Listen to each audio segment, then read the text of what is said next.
Hi friends, आप सभी कैसे हैं। उम्मीद करती हूँ दोस्तों आप लोग बहुत अच्छे होंगे और अपनी पढ़ाई अच्छे से कर रहे होंगे। आप सभी का स्वागत है, वंदन है, अभिनंदन है दोस्तों रिद्धिका हिंदी एकेडमी में। वंदन है। आइए दोस्तों, आज हम पढ़ेंगे पीसीएस का पेपर है जो किस स्टेट का है, तो उत्तर प्रदेश। पीसीएस का प्रारंभिक पीटी का पेपर है दोस्तों, और यह पेपर 2020 का है करंटली, जो जिस समय पेपर का पैटर्न थोड़ा सा चेंज हुआ था दोस्तों। और पीसीएस के पेपर में कहाँ कहाँ से प्रश्न पूछे जाते हैं, तो आप देखें। पहला पूछा जाता है सामान्य विज्ञान प्रौद्योगिकी से, भारत का इतिहास से, भारतीय राष्ट्रीय आंदोलन से, भारतीय अर्थ राज्य व्यवस्था से, भारतीय राज्य व्यवस्था से, भारतीय अर्थ व्यवस्था, भारतीय कृषि वाणिज्य एवं व्यापार, जनसंख्या, पर्यावरण, नगरीकरण, विश्व व भारत का भूगोल, राष्ट्रीय एवं अंतर्राष्ट्रीय घटनाएं। और 10वां नंबर पे है खेल एवं पुरस्कार, उत्तर प्रदेश के विशेष और विविध प्रश्न। तो ये रहे टोटल 21 टॉपिक है दोस्तों, यहाँ से प्रश्न पूछे जाते हैं। आइए सबसे पहले हम आज की प्रश्नोत्तरी में देखेंगे और देखने का कार्य करेंगे कैसा कैसा प्रश्न 2020 में पूछा गया था पीसीएस में। पहला प्रश्न आपके स्क्रीन पे है, निम्नलिखित में से किस प्राकृतिक पदार्थ में लौह विद्यमान होता है। तो क्लोरोफिल, बी कोलेजन, सी कैरोटीन, डी मायोग्लोबिन। तो दोस्तों इसका आंसर होगा कि जिसमें लौह पदार्थ पाया जाता है वो है मायोग्लोबिन। और इसका जो है कि व्याख्या देख लेंगे। क्लोरोफिल का आवश्यक घटक मैग्नीशियम है और कैरोटीन एक प्रकार का प्रोटीन है। मायोग्लोबिन स्तनियों के पेशी ऊतकों में पाया जाने वाला प्रोटीन है तथा आयरन इसका मुख्य घटक है मायोग्लोबिन का। ठीक, नेक्स्ट दूसरा प्रश्न देखेंगे। जीन के भीतर अनुक्रम आधार पर परिवर्तन कहलाता है, तो ये क्या कहलाता है। ए नंबर उत्परिवर्तन, बी प्रतिरूपण, सी संयोजक, डी प्रजनन। तो ये इसका आंसर होगा ए उत्परिवर्तन। किसी भी एक व्याख्या देखेंगे, किसी भी कारण से जीन के भीतर होने वाला परिवर्तन उत्परिवर्तन कहलाता है। उत्परिवर्तन का सिद्धांत ह्यूगो डी व्रीज ने प्रतिपादित किया था। उत्परिवर्तन से उत्पन्न प्रथम जाति उत्परिवर्तन कहलाती है। ठीक है, नेक्स्ट प्रश्न देखेंगे, प्रश्न नंबर 3। फायर अलार्म में निम्नलिखित में से किसका उपयोग किया जाता है। तो फोटो सेल ए नंबर, बी पानी, सी सौर सेल और डी उपरोक्त में से कोई नहीं। तो इसका आंसर होगा ए फोटो सेल। सौर सेल का उपयोग सोलर चलचित्र, पैम्पो इत्यादि में किया जाता है। फोटो सेल प्रकाश विद्युत प्रभाव सिद्धांत पर बनाई गई युक्ति है जिसका प्रयोग फायर अलार्म में किया जाता है। अब आप जानते हैं फोटो सेल्स के माध्यम से फायर अलार्म में इसका प्रयोग किया जाता है। नेक्स्ट तीसरा नंबर का प्रश्न देखेंगे और आप देखिए, निम्नलिखित में से कौन सा बहुलक एक थर्मोप्लास्टिक नहीं है। ये प्रश्न कई बार रिपीट होता है। नेफ्लॉन और नियोफ्रीन और पॉलिस्टीरीन और पॉलीथीन। तो इसका आंसर होगा नियोफ्रीन। नेक्स्ट देखेंगे प्रश्न नंबर आपका आ गया जो है कि अब इसके बारे में इसकी व्याख्या देख लीजिए। न्यूफ्रीन एक थर्मोसेटिंग बहुलक है, थर्मोप्लास्टिक बहुलक नहीं है। याद रखिएगा, थर्मोसेटिंग बहुलक है, थर्मोप्लास्टिक बहुलक नहीं है। थर्मोप्लास्टिक बहुलकों का बार बार गर्म करके अनेक रूपों में ढाला जा सकता है। प्लास्टिक के प्रकार में थर्मोप्लास्टिक आता है, बार बार गर्म करके अनेक रूपों में ढाला जाता है, जबकि थर्मोसेट बहुलक गर्म करके एक बार ढाले जाने के बाद पुनः नहीं ढाले जा सकते। इस प्रकार नियोफ्रीन एक कृत्रिम रबड़ जिसका प्रयोग टाइप, बेल्ट इत्यादि बनाने में किया जाता है। ठीक है, जिसका प्रयोग कहाँ पे किया जाता है, तो रबड़ जो है कि ये पाइप, बेल्ट इत्यादि बनाने में किया जाता है। 5 नंबर का प्रश्न है, मानव शरीर में प्रोटीन का पाचन निम्नलिखित में से किस अंग में प्रारंभ होता है। तो आप सभी को पता है, ए नंबर में है यकृत, बी मुंह, सी छोटी आंत और डी आमाशय। मानव शरीर में बहुत से स्टार्च आदि का पाचन तो मुख्य रूप से ही शुरू होता है। कहाँ से शुरू होता है, तो मुख से ही शुरू होता है, लेकिन प्रोटीन का पाचन आमाशय से प्रारंभ होता है। आप जब भोजन को करते हैं तो वो वहीं से मुख से ही वो टूटने लगता है भोजन। लेकिन मैं आपको पूछा जाएगा प्रोटीन का पाचन मुख्य रूप से कहाँ होता है, तो ये आमाशय में होता है, प्रारंभ हो जाता है। 6 नंबर का प्रश्न है, मानव आहार में पॉलिश किए गए चावल के उपयोग से निम्नलिखित रोग होता है। तो ये बहुत बार ऐसा प्रश्न पूछा जाता है, तो ध्यान दीजिएगा। पहला है सूखा, रक्तल्पता, घेघा और बेरी। तो आप सभी जानते हैं आयोडीन की कमी से घेघा रोग होता है, सूखा रोग विटामिन डी की कमी से होता है। ये रोग बच्चों में होता है तो ये सूखा रोग होता है। बड़ों में क्या होता है कमेंट करके आप बताएंगे। रक्त अल्पलता ये ब्लड की कमी से होता है। बेरी बेरी तो चावल जब वो पॉलिश कर दिया जाता है तो उसमें जो विटामिन होती है बॉडी में काम करने के लिए वो नहीं मिलती, तो उसकी कमी से कौन सा रोग होता है तो बेरी बेरी होगा। ध्यान दीजिए सूखा रोग विटामिन डी की कमी से होने वाला रोग है। घेंघा रोग आयोडीन की कमी से होता है तथा पॉलिश किए हुए चावल के उपयोग से बेरी बेरी रोग होता है। यह रोग विटामिन B1 थायमिन की कमी से होता है। अब आपको पता चल गया होगा चावल जब हम पॉलिश करवा देते हैं तो उसमें ये विटामिन खत्म हो जाती है। निम्नलिखित में से कौन सा विटामिन मनुष्य में रक्त के जमने के लिए जिम्मेदार है तो vitamin K, vitamin E, vitamin C, vitamin A. तो इसकी व्याख्या देख लीजिए। इसका आंसर होगा विटामिन के। विटामिन ए की कमी से रतौंधी होता है, कई बार पूछा गया प्रश्न है। विटामिन ई की कमी से बाध्यता रोग होता है, जो महिलाओं में बांझपन होता है, पुरुषों में भी बांझपन होता है, ऐसा नहीं सिर्फ महिलाएं जिम्मेदार है। विटामिन सी की कमी से स्कर्वी होता है, स्कर्वी रोग में मसूड़े से खून आता है। तथा विटामिन के की कमी से रक्त का थक्का बनना बंद हो जाता है, जिससे रक्तस्राव जल्दी रुकता नहीं है। जब एक्सीडेंट वगैरह हो जाता है ना तो जिनके अंदर विटामिन के की कमी होती है उनका जो ब्लड निकलना शुरू कर देता है तो बंद ही नहीं होता है, ये सबसे बड़ा कारण है। आइए नेक्स्ट प्रश्न देखिए। मानव मस्तिष्क के बारे में निम्नलिखित कथनों पर विचार कीजिए। तो पहला है, ये प्रश्न कूट के अनुसार है दोस्तों, तो ध्यान दीजिए। मस्तिष्क हृदय गति को नियंत्रित करने के लिए उत्तरदायी है, बिल्कुल सही। यह शरीर के संतुलन के लिए उत्तरदायी है, बिल्कुल सही। तो इसका मतलब है कि इसका सी ऑप्शन सही होगा। ए और दो दोनों सही हैं। मेंडुला, आब्लागेटा, सेरिब्रम, सेरिबेलम इत्यादि मस्तिष्क के भाग है। मानव मस्तिष्क द्वारा ही संपूर्ण शरीर का नियंत्रण तथा नियमन किया जाता है। मेंडुला, आब्लागेटा उल्टी, रक्तचाप आदि का निगमन करता है। सेरिब्रम मस्तिष्क का सबसे बड़ा भाग है जो पढ़ने, सोचने, सीखने, बोलने इत्यादि पर नियंत्रण तथा इसका संचालन करता है। अतः दोनों कथन सही हैं। क्या है? दोनों कथन सही है। नेक्स्ट प्रश्न देखेंगे। निम्नलिखित में से कौन सा पदार्थ वृक्ष से प्राप्त होता है तो हींग, आप सभी को पता है हींग प्राप्त होता है। ए नंबर पे हींग है, बी नंबर पे शिलाजीत है, सी नंबर पे सुहागा है।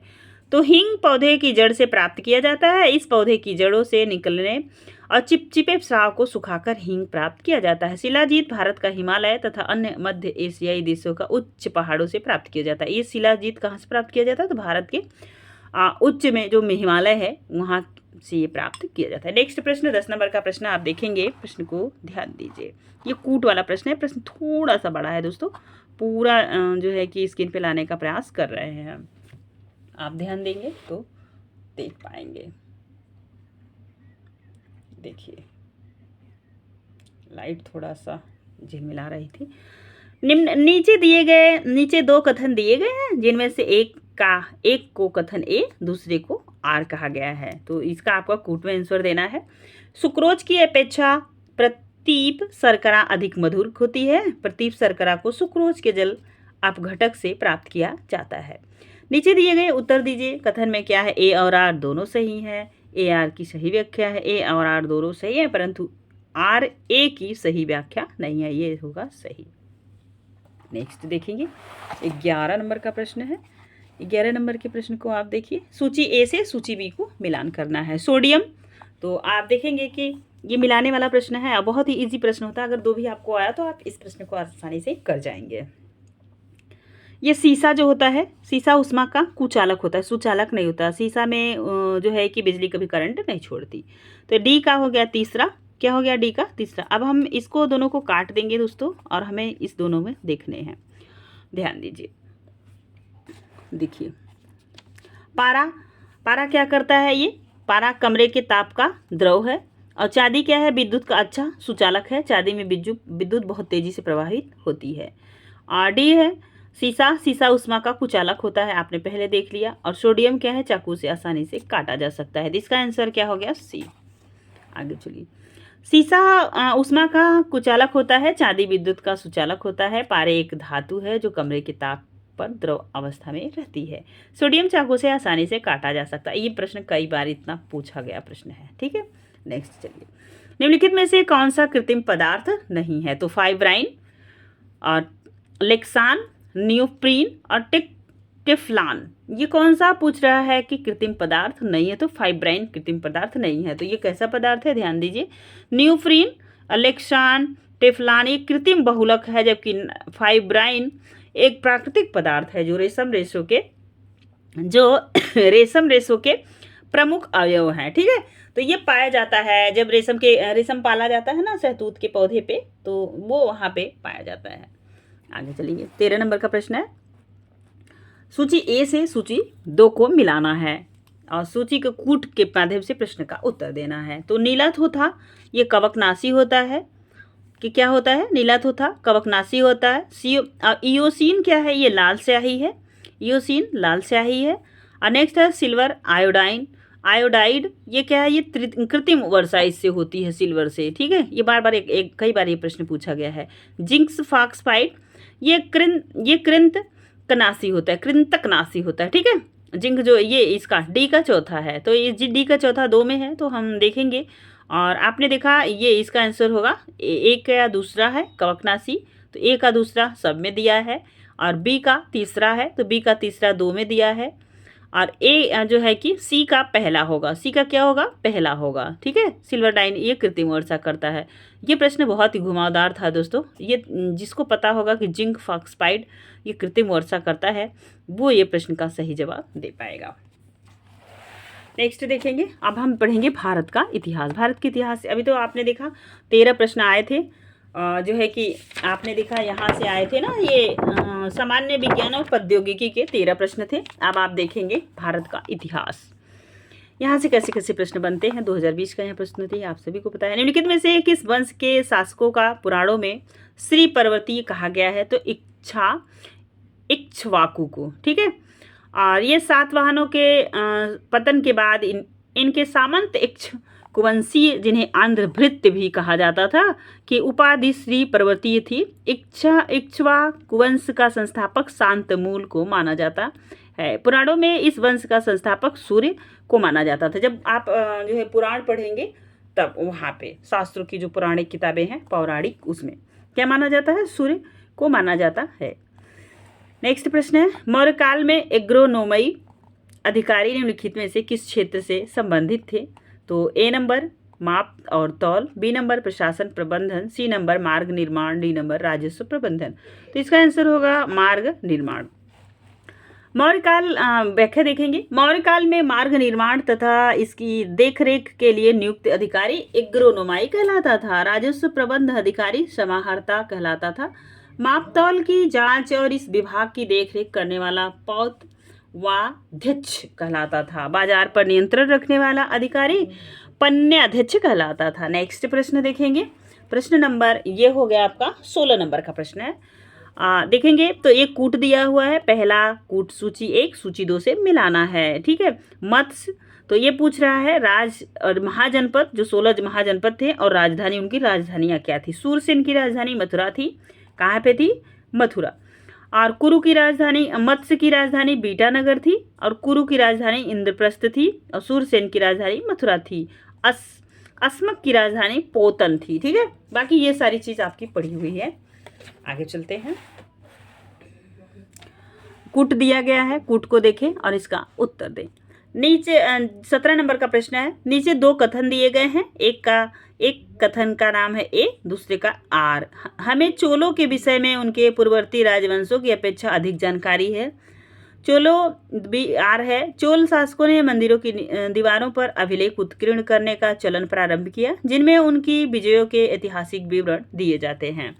तो ये दोनों प्रश्न क्या है, सही है। ठीक है, ए और आर की व्याख्या भी सही है। इसका थोड़ा सा आप जो है कि देखें, इसकी व्याख्या को देखें, अब आप अच्छे से समझ जाएंगे। ये इतिहास की प्रश्न है। कथन और कारण दोनों सही हैं तथा कारण कथन की पुष्टि भी करता है। चोल स्थापत्य कला भारतीय स्थापत्य का उत्कृष्ट नमूना है। साथ ही साथ चोल राजाओं ने अपनी विजयों तथा अपने पूर्वजों के शयन गान को भी अभिलेखों के माध्यम से संकलित करने का प्रयास किया है। राजेंद्र प्रथम द्वारा गंगय कोंडचोल की उपाधि तथा उसके द्वारा गंगय कोंडचोलपुरम की स्थापना का पता चोल कालीन स्थापत्य अभिलेखों से ही पता चलता है। अब आप व्याख्या को देख लिए। 18 नंबर के प्रश्न पे चलेंगे। निम्नलिखित में से किस भारतीय पुरातत्ववेत्ता ने पहली बार भीमबेटका गुफा को देखा और उसकी शैली चित्र का प्रागैतिहासिक महत्व खोजा? तो ये थे BS वांकर। वांककर, ठीक है, वांकर। ठीक, नेक्स्ट चलेंगे मध्य प्रदेश से, इसकी व्याख्या देखेंगे। मध्य प्रदेश के रायसेन जिले में स्थित भीमबेटका गुफाओं की खोज 1957 में बीएस वांकर ने की थी।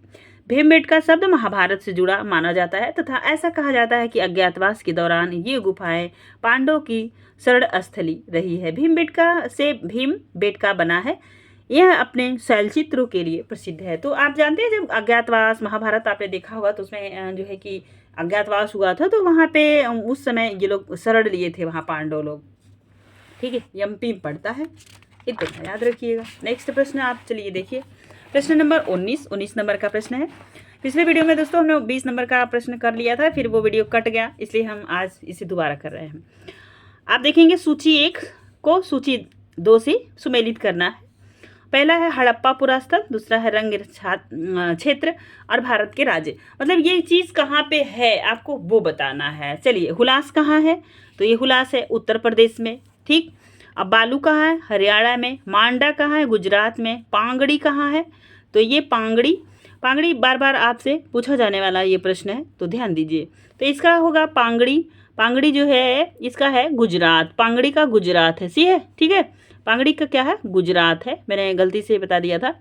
आप देखेंगे मांडा का क्या है? मांडा जो है ये देखिए, मांडा बालू का इसका है, एक का हरियाणा है, बालू का हरियाणा हो गया। और मांडा का क्या है? मांडा का है जम्मू कश्मीर। ठीक है, और पांडरी का क्या है? पांडरी का है गुजरात और हुलास का क्या है? उत्तर प्रदेश। याद रखिएगा।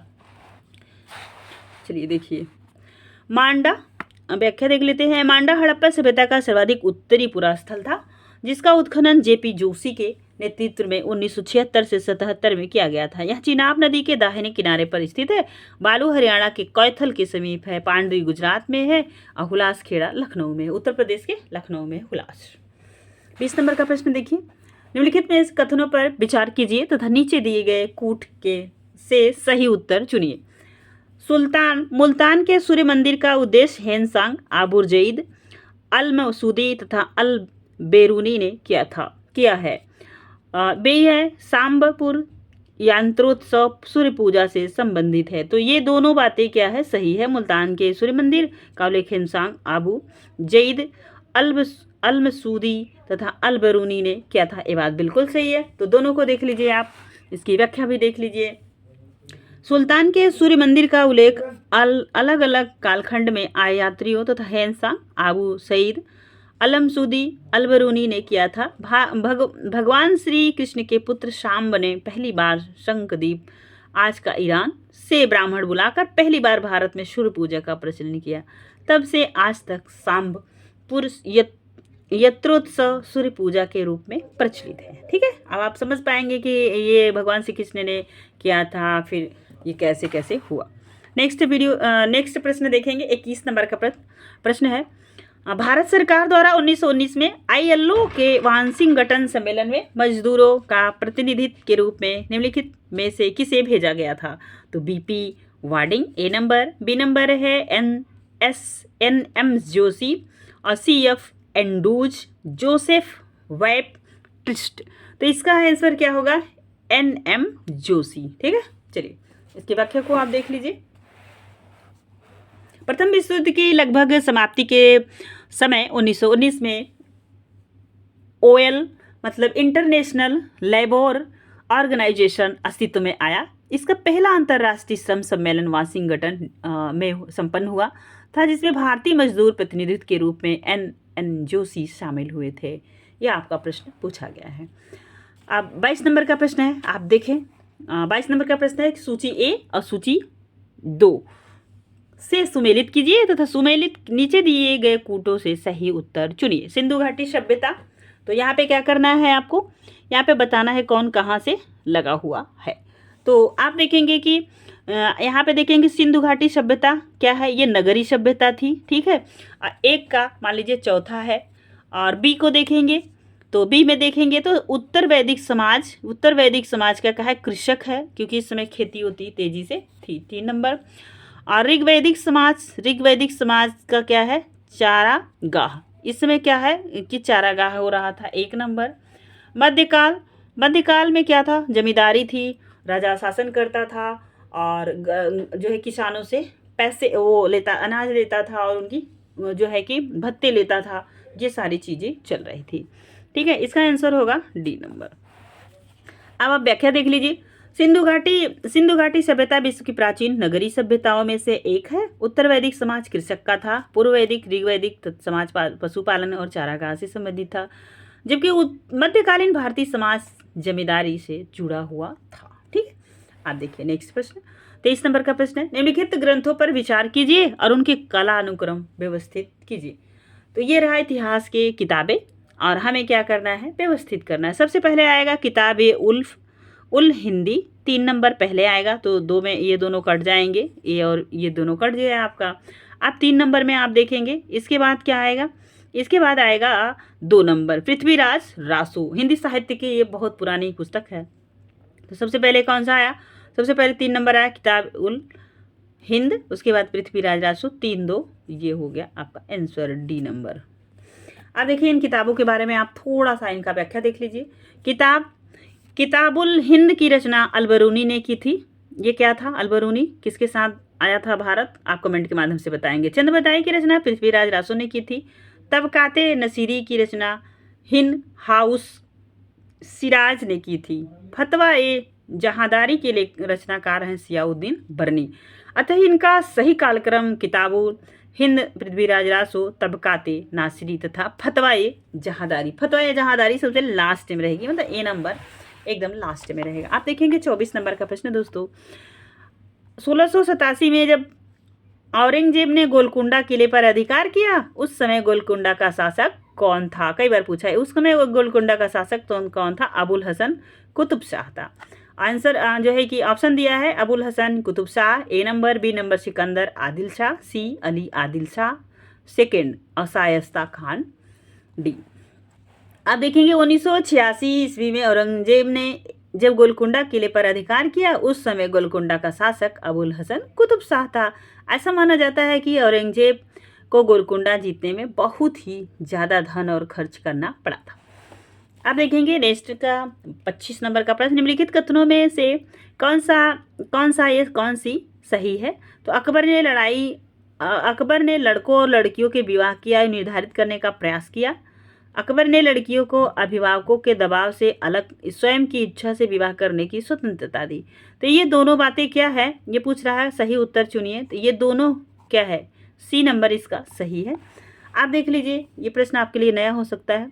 अकबर ने लड़के तथा लड़कियों के विवाह की आयु क्रमशः 16 वर्ष तथा 14 वर्ष तय की थी। साथ ही अकबर ने लड़कियों की अभिभावकों के दबाव से अलग स्वयं की इच्छा से विवाह करने की भी स्वतंत्रता दी थी। तो अकबर का समय तो वैसे भी बहुत अच्छा माना जाता है अपने देश के लिए। 26 नंबर का प्रश्न को देखिए, सूची ए को सूची 2 से सुमेलित कीजिए। सूची 1 से सूची 2 को सुमेलित कीजिए। सूचियों के नीचे दिए गए कूट से सही उत्तर प्राप्त कीजिए।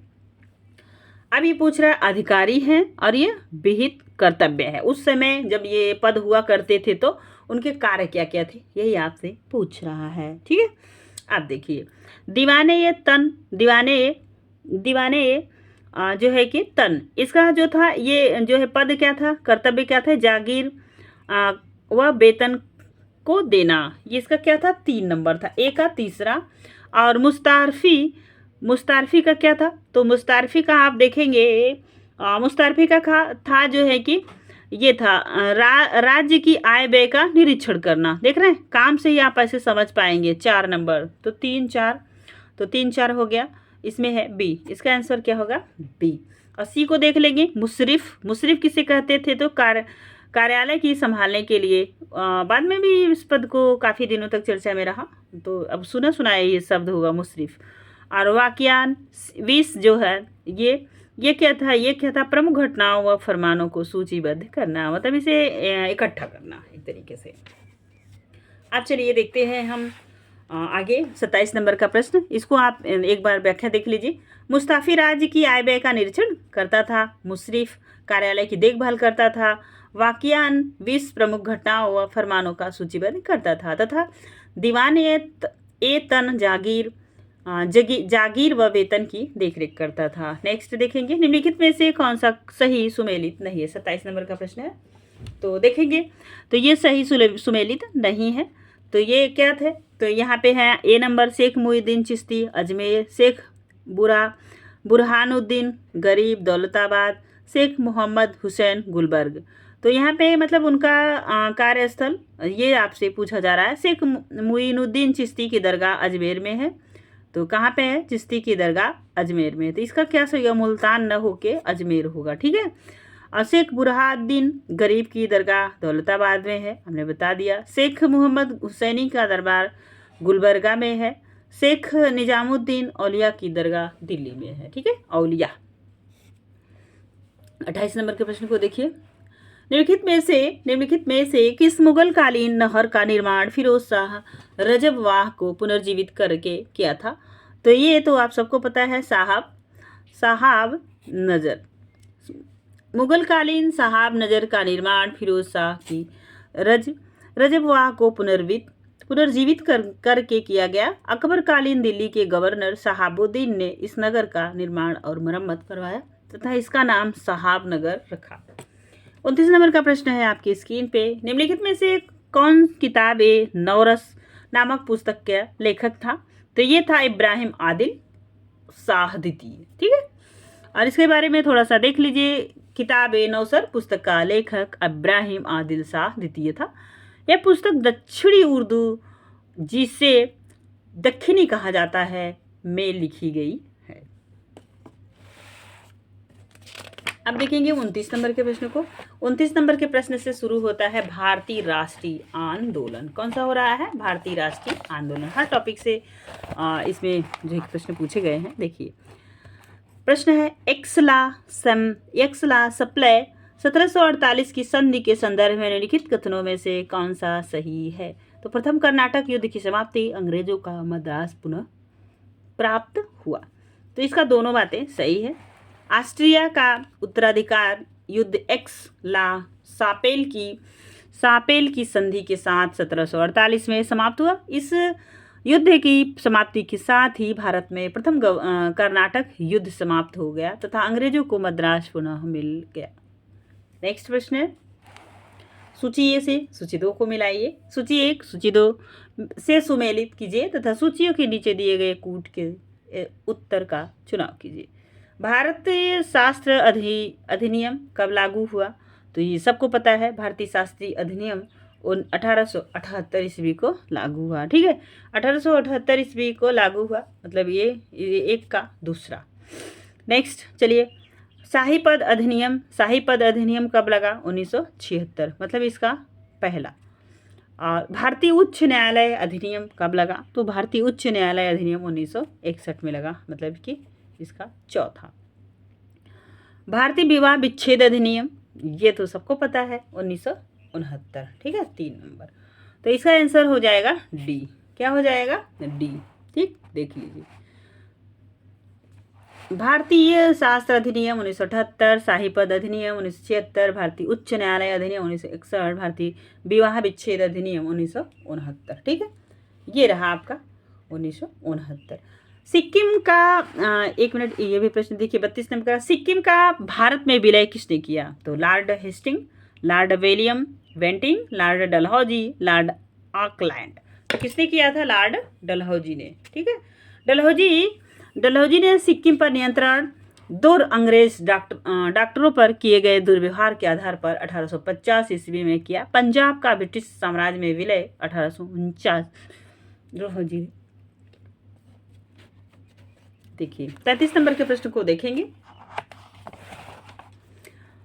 निम्नलिखित नेताओं में से कौन द्वितीय गोलमेज सम्मेलन में भाग नहीं लिया। तो ये कौन थे भाई, एम के गांधी, महात्मा गांधी, सरोजिनी नायडू, पंडित मदन मोहन मालवीय। इसका उत्तर होगा डी, डॉक्टर राजेंद्र प्रसाद। द्वितीय गोलमेज सम्मेलन 1931 में कांग्रेस के एकमात्र प्रतिनिधि के रूप में महात्मा गांधी गए थे। द्वितीय गोलमेज सम्मेलन में भाग लेने गए अन्य भारतीय थे सरोजिनी नायडू, पंडित मदन मोहन मालवीय, प्यारेलाल मीरा बेन, महादेवी देसाई। यह सम्मेलन सांप्रदायिक समस्या के विवाद के कारण सफल हुआ था। 34 नंबर का प्रश्न है, सूची 1 और सूची 2 से सुमेलित कीजिए तथा सूचियों के नीचे दिए गए कूट से सही उत्तर को चुनिए। जजमानी, 12 ब्लूट, मिरासी, अडाडे, ये पूछ रहा है प्रश्न आपसे कौन सा किसके साथ सुमेलित होगा। तो यहाँ पे है एक जो है जजमानी, ये जजमानी किससे होगा? उत्तर भारत से। उत्तर भारत में आज भी जजमानी प्रथा है ना। जजमान मतलब जैसे नाई वगैरह आते हैं साल में एक बार, मतलब हर महीने आके आपके काम कर जाएंगे, लेंगे वो साल में एक बार, ठीक है, होता है जजमानी उत्तर भारत में। 12 बलूट, 12 बलूट क्या होता है? तो ये 12 बलूट होता है महाराष्ट्र में, ठीक है। 3 नंबर, बी का तीसरा और ए का पहला।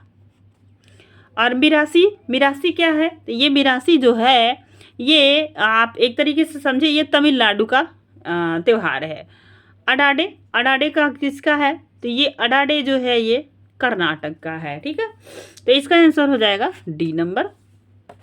आप ध्यान दीजिए, जजमानी प्रथा उत्तर भारत से संबंधित 12 ब्लूट महाराष्ट्र जजमानी प्रथा का नाम है। अडाडे तथा मिरासी क्रमशः कर्नाटक व तमिलनाडु से संबंधित है। 35 नंबर का प्रश्न है और प्रश्न देख रहे हैं, एकदम मजेदार प्रश्न है, ध्यान दीजिए। सूची ए से सूची 2 को सुमेलित कीजिए तथा सूचियों के नीचे दिए गए कूट से सही उत्तर चुनिए। The story of Maya Deepor tension, ठीक है, इसके लेखक कौन है? तो आप देख पा रहे होंगे इसके हैं the story of Maya deportation, तो इसके हैं लाला लाजपत राय, मतलब 3 नंबर, ए का 3 नंबर। गीता रहस्य किसका है? तो ये बाल गंगाधर तिलक का है, ठीक है। तो बी नंबर क्या होगा इसका? जो है कि बी का चौथा होगा बाल Gangadhar Tilak. A nation in making, सी का क्या होगा भाई? सी का होगा आपके हिसाब से ए होगा, सी का, इसका होगा सुरेंद्र बनर्जी, ठीक, ए 1 नंबर। डी का होगा Indian wins freedom. Indian wins freedom किसका है? तो ये है मौलाना अबुल कलाम आजाद का। इस हिसाब से इसका आंसर हो जाएगा कूट में ए। गीता रहस्य पुस्तक बाल गंगाधर तिलक की है, ने की थी। एक nation in making Surendranath Banerjee की भी रचना है। India wins freedom Maulana Abul Kalam Azad की तथा the story of my deportation Lala Lajpat Rai. 36 नंबर का प्रश्न आपकी स्क्रीन पे है। निम्नलिखित में से कौन सा 1755 में डिंडीगल मैसूर में एक आधुनिक शस्त्रागार की स्थापना की थी? तो आप ध्यान दीजिए, तो 1900 ए नंबर नंजराज, बी हैदर अली और सी देवराज और डी चिक्का कृष्णदास। 1761 में मैसूर के शासक नंददास की धोखे से हत्या करके हैदर अली मैसूर का शासक बना। इसके पहले वह अंदराज का सेनापति था। 1755 में डिंडीगुसल तमिलनाडु में इससे फ्रांसीसियों की सहायता से एक शस्त्रागार की स्थापना की गई। तो नेक्स्ट प्रश्न है और जो है कि 37 नंबर का प्रश्न है, स्क्रीन पे हम लाने का प्रयास करें। प्रश्न थोड़ा सा बड़ा है दोस्तों।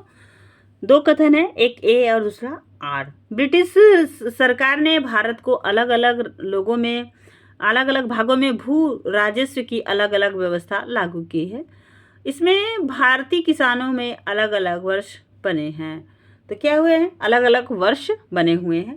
पहला है एक, तो एक और आर दोनों सही है और आर ए की सही व्याख्या भी करता है, ठीक है। ए नंबर इसका सही होगा। 38 नंबर का प्रश्न आपके स्क्रीन पे है। 37 को आप एक बार व्याख्या देख लीजिए।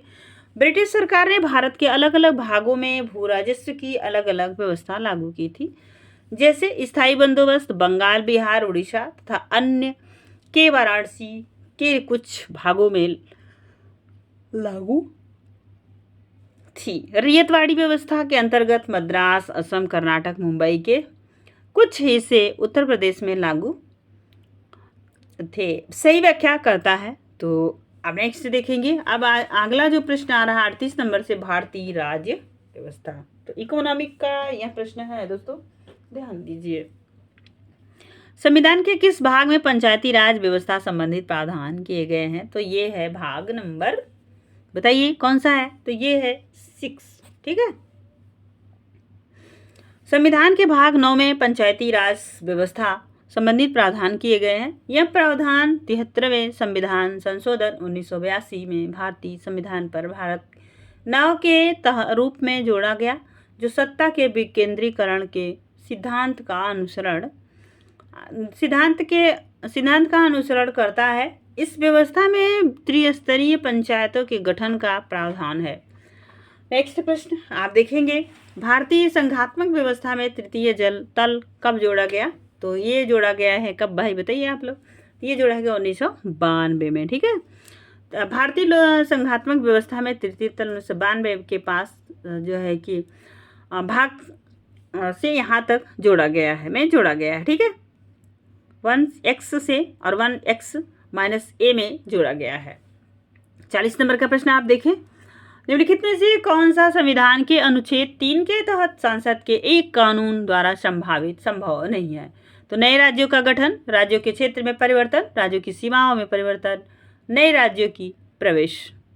ठीक है, नए राज्यों के प्रवेश में थोड़ा सा प्रॉब्लम होगा, इसका आंसर भी डी ही होगा।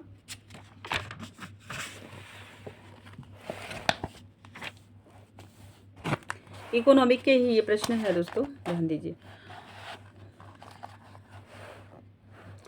निम्न में से कौन से पदाधिकारी को हटाने में संसद की कोई भूमिका नहीं होती है? तो कौन सा है जिसमें हटाने में संसद की भूमिका नहीं होती? तो ये है 3, अध्यक्ष संघ लोक सेवा आयोग। ये जो है कि नहीं रहेंगे तो भी वो काम हमारा सही से चलता रहेगा। उच्च न्यायालय के न्यायाधीश, उच्चतम न्यायालय के न्यायाधीश तथा नियंत्रण और महालेखा परीक्षक की संसद द्वारा हटाया जा सकता है, जबकि अनुच्छेद 317 के अनुसार लोक सेवा आयोग के अध्यक्ष को राष्ट्रपति आदेश देता है, साबित करना चाहता पर ही हटाया जा सकता है, कदाचार हटाया जा सकता है। 42 नंबर का प्रश्न है, पंचायतों के लिए कराए जाने वाले सभी निर्वाचनों के संचालन का अधीक्षक, निदेशक, नियंत्रण निहित होता है। तो ये सभी किस पे निहित होता है? राज्य निर्वाचन आयोग पे। बहुत सिंपल सा प्रश्न है।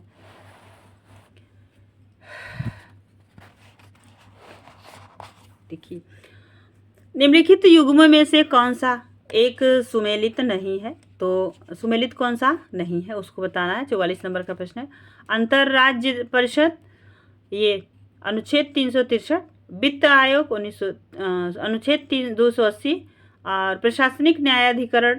तो ये जो है कि इसका देखेंगे आप तो प्रशासनिक, यहाँ पे बोला सुमेलित नहीं है, फिर प्रशासनिक न्यायाधिकरण अनुच्छेद 323 का, और डी है संघ लोक सेवा आयोग अनुच्छेद 315। तो इसका जो सुमेलित नहीं है वो यही है प्रशासनिक न्यायाधिकरण अनुच्छेद 323 का। तो आप इसकी व्याख्या देख लीजिए फटाक से। अंतर्राज्यीय परिषद अनुच्छेद 263 और वित्त आयोग 280, प्रशासनिक न्यायिक आयोग अनुच्छेद 323 और संघ लोक सेवा आयोग अनुच्छेद 315।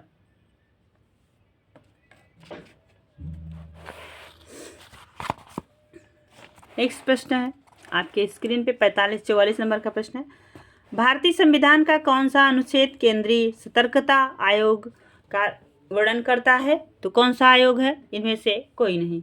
इसकी व्याख्या देख लीजिए, भारतीय संविधान के किस अनुच्छेद में केंद्रीय सतर्कता आयोग का जिक्र नहीं है? अनुच्छेद 280 वित्त आयोग से संबंधित है। अनुच्छेद 268 संघ द्वारा लिए जाने वाले किंतु राज्य द्वारा सीखे गए नियोजित क्रिया जाने वाले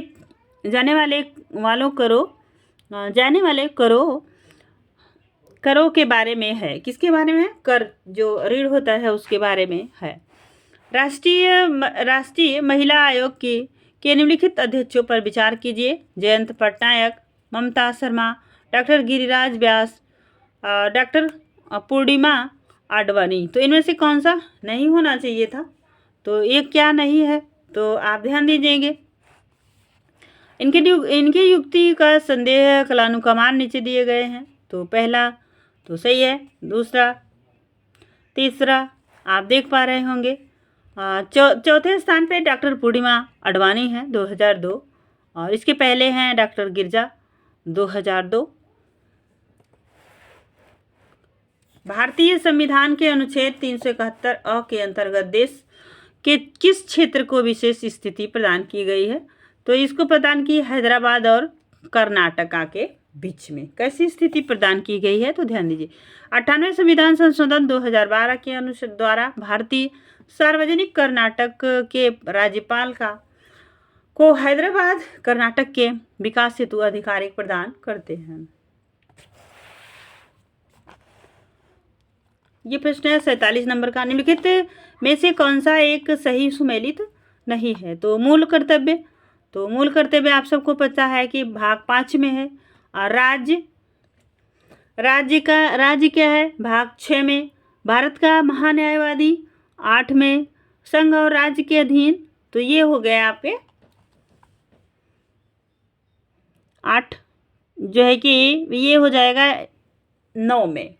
ठीक है, नेक्स्ट देखेंगे मूल कर्तव्य भाग 4 भाग ये 6 8 है ना, ये देखेंगे मूल कर्तव्य है 1V क में दिया गया है। राज्य में जो दिया गया है वो VI दिया गया है। भारत के महान्यायवादी का भाग है V, 5वां अनुच्छेद 1976 में वर्णन है। तथा संघ और राज्य के अधीन सेवाओं का वर्णन भाग किसमें है? तो ये है XIV में है। आगे देखिए, भारतीय संसद की सबसे बड़ी समिति कौन सी है? तो लोक लेखा समिति, प्राक्कलन समिति, लोक उपक्रम समिति, याचिका समिति। कौन सी समिति है? ये प्राक्कलन समिति। नेक्स्ट प्रश्न है, भारतीय संविधान के अनुच्छेद के अनुसार नागरिकता संबंधित है? तो ये 5 से 11 में संबंधित है। बहुत इजी प्रश्न था। और नेक्स्ट प्रश्न है 50 नंबर का। नीचे 2 कथन दिए गए हैं, जिनमें से एक को कथन ए और दूसरे को आर कहा जाता है। पहला ए है, ये देखिए प्रश्न क्या कह रहा है।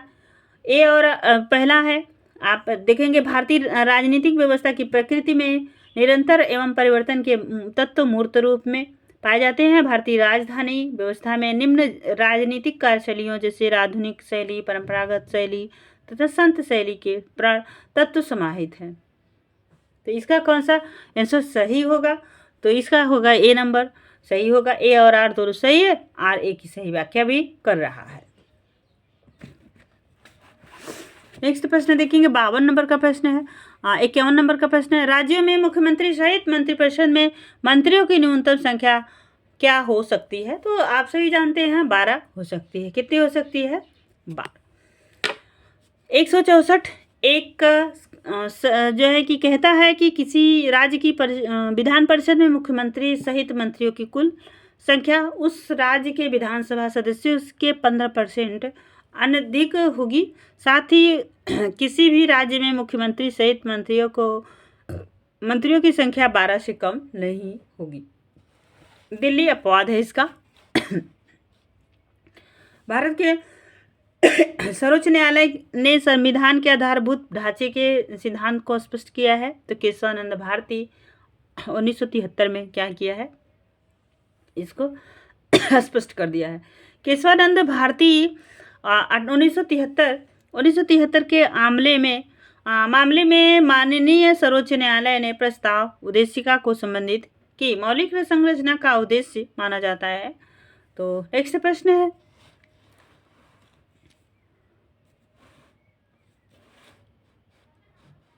निम्नलिखित में से कौन सा एक सही सुमेलित नहीं है? तो 39 ए सामान्य न्याय एवं निःशुल्क विविध सहायता, अनुच्छेद 40 ग्राम पंचायतों का गठन, अनुच्छेद 44 समान नागरिक संहिता, अनुच्छेद 48 न्यायपालिका का समकालिक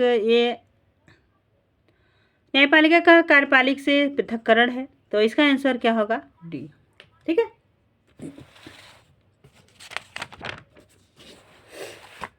54 नंबर का प्रश्न अब हम देखेंगे। 54 नंबर का प्रश्न भी कुछ वैसा ही पूछा गया है। भारत के महान्यायवादी के संदर्भ में लिखित कथनों पर विचार कीजिए। तो ये न्यायवादी बदलते रहते हैं, इनको ध्यान देने की जरूरत है। राष्ट्रपति किसी ऐसे व्यक्ति नियुक्त करेगा जो उच्च न्यायालय के स्थानीय के रूप में नियुक्त के लिए जाएगा। ठीक है। बी है तो इसका दूसरा है महान्यायवादी इतना पारिश्रमिक प्राप्त करेगा जो संसद अवधारित करे। तो इसका भी ए और एक केवल एक सही है, बाकी सभी क्या है, गलत है। एक बार व्याख्या देखेंगे। अनुच्छेद 1976 ए तथा अनुच्छेद 1776 कोष्टक में 4 में क्रमशः यह अवधारित है कि राष्ट्रपति ऐसे व्यक्ति को महान्यायवादी नियुक्त करेगा जो उच्चतम न्यायालय का न्यायाधीश होने को अर्ह होगा तथा उसका वेतन 76वें अनुच्छेद और भाग 4 के राष्ट्रपति ही निर्धारित करेगा। 55 प्रश्न तक देखेंगे दोस्तों। आज के वीडियो में ये 55 के 60 प्रश्न को देखेंगे। चलिए आगे भी 2 प्रश्न देख लेते हैं। नीचे 2 कथन दिए गए हैं जिनमें से एक का कथन ए और दूसरा आर है। तो देखिएगा, भारतीय संघात्मक व्यवस्था को अर्ध संघात्मक कहा जाता है। भारत में एक स्वतंत्र न्यायपालिका है जिसे न्यायिक पुनरीक्षण पर आधार है। तो ये दोनों जो है कि कथन सही हैं, परंतु इनकी व्याख्या नहीं कर पा रहा है प्रश्न। ठीक है। अब आप देखेंगे 56 नंबर का प्रश्न आपके स्क्रीन पे है। निम्नलिखित में से किस पर प्रतिरोध दूर करने के हेतु आलोक सभा और राज्यसभा की संयुक्त बैठक बुलाई गई है? तो ये है समान विधेयक, धन विधेयक, सामवेगिक विधेयक। और नेक्स्ट देखेंगे तो ये है 57 नंबर का प्रश्न है। इसका आंसर था सामान्य विधेयक। नेक्स्ट है 57 नंबर का प्रश्न। 57 नंबर का प्रश्न कूट में ही दिया गया है दोस्तों, याद रखिएगा। तो ये 1 को 2 से मिलाना है। पहला अनुच्छेद, दूसरा है प्रावधान। तो आप चलेंगे कैसे? अनुच्छेद 61, तो अनुच्छेद 61 जो है वो राष्ट्रपति का राष्ट्रपति पर महाभियोग है। और अनुच्छेद जो है वो अनुच्छेद 67 है। इसका क्या होगा? इसका होगा ख, उपराष्ट्रपति को हटाना। अनुच्छेद 94 स्पीकर को हटाना। ठीक है। और अनुच्छेद 90 राज्यसभा के राज्यसभा के उपसभापति को हटाना। भारत की संविधान सभा ने निम्नलिखित में से कितनी तिथि को राष्ट्रीय ध्वज फहराया? तो 22 जुलाई 1947 ईस्वी को। और एक आप जो है कि झंडे का अनुपात पूछा जाता है, तो याद रखिएगा, भारत की संविधान सभा द्वारा 22 जुलाई 1947 को राष्ट्रीय ध्वज अपनाया गया, जिससे भारत में नीले रंग का 24 तीलियों वाला चक्र है तथा जिसकी लंबाई चौड़ाई का अनुपात 3:2 है। निम्नलिखित समिति में से किसने मात्र पोषक तत्वों को आवश्यकता के आधार पर गरीबी रेखा का निर्माण किया है? तो अलग समिति। इसकी व्याख्या बड़ी लंबी चौड़ी है, आप पढ़ लीजिए। 1977 में योजना आयोग द्वारा गठित एक कार्यदल के अध्यक्ष के रूप में बाई के अलग में पोषक तत्वों की आवश्यकता, स्वस्थ जीवन के लिए न्यूनतम कैलोरी मापन, जो ग्रामीण क्षेत्रों के लिए तथा शहरी क्षेत्रों के लिए किया। 1989 ईस्वी में गठित लड़वाला समिति ने अपनी रिपोर्ट 1993 में दी। इसमें ग्रामीण तथा शहरी के प्रति व्यक्ति क्रमशः 205 रुपया, 281 रुपया खर्च को गरीबी रेखा इसी तरह तेंदुलकर समिति तथा रंगराजन समिति ने क्रमशः 1947 में ग्रामीण, 579 में 972 ग्रामीण, 904 शहरी, 912 प्रति व्यक्ति खर्च की को गरीब रेखा के माना जाता है। जो मतलब पत्थर है जो बचे हुए हैं उसे गरीबी रेखा के नीचे उसका एक इंडिकेटर माना जाता है। 60 नंबर का प्रश्न आपके स्क्रीन पे। निम्नलिखित सूचकांकों में से कौन सा मानव विकास सूचकांक की गणना सम्मिलित नहीं है? तो जीवन प्रत्याशा, शिष्टता और प्रति व्यक्ति आय और सामाजिक असमानता। ये रहे दोस्तों 60 तक प्रश्नोत्तरी। 60 प्रश्न हम क्या 70-80 प्रश्न हम नेक्स्ट वीडियो में लाएंगे, तो ये पेपर समाप्त हो जाएगा। आज के लिए बस इतना ही दोस्तों, फिर मिलेंगे नेक्स्ट वीडियो में। Thank you so much.